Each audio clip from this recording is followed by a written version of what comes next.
What's going on, guys? Today we're getting this Audi finished and ready to start. Let's get into it.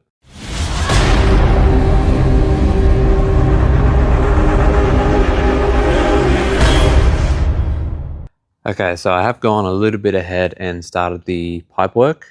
I am gonna probably just tack these two areas a little bit better and cut this out and shorten that up a little bit to try and bring that in a little bit more.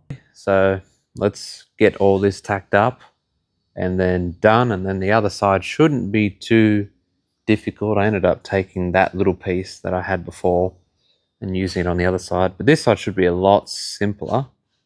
It doesn't look that hard just to get all the way up in there. So yeah, it shouldn't be that difficult. Not impressed with that side, but I don't have enough time to do it better. Maybe one day I'll pull it all apart and make it really smick, or who knows, I'll probably sell it before I even get to that part. But either way, let's get that piping down, tack it up a little bit better, a little bit stronger, so I can actually, handle it a bit more. And then once that's done, all I got to do is put the tray on, put oil in it, change the filter, put the front end on, and then comes down to this piece. Goes on the back of the turbo, and it's like a EGR type system. I forget. Audi has their own name for everything, because of course.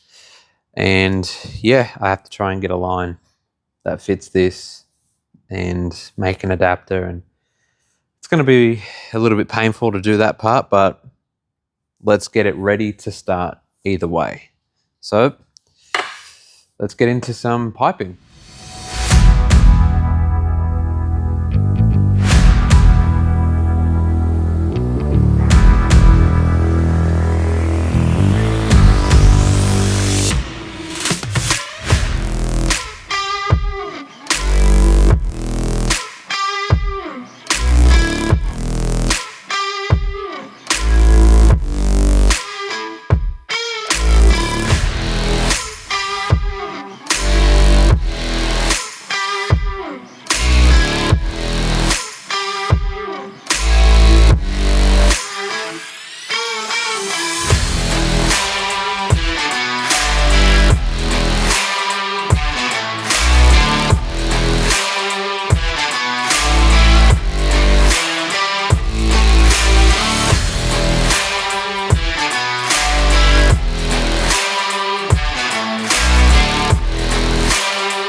Well, that was much louder than expected. Might have to put an extra muffler on this thing in the future. But from what I can tell, it runs. Nothing blew up. It's staying together, thankfully. And yeah, finally there. Everything looks like it's all holding together. I don't know what to say.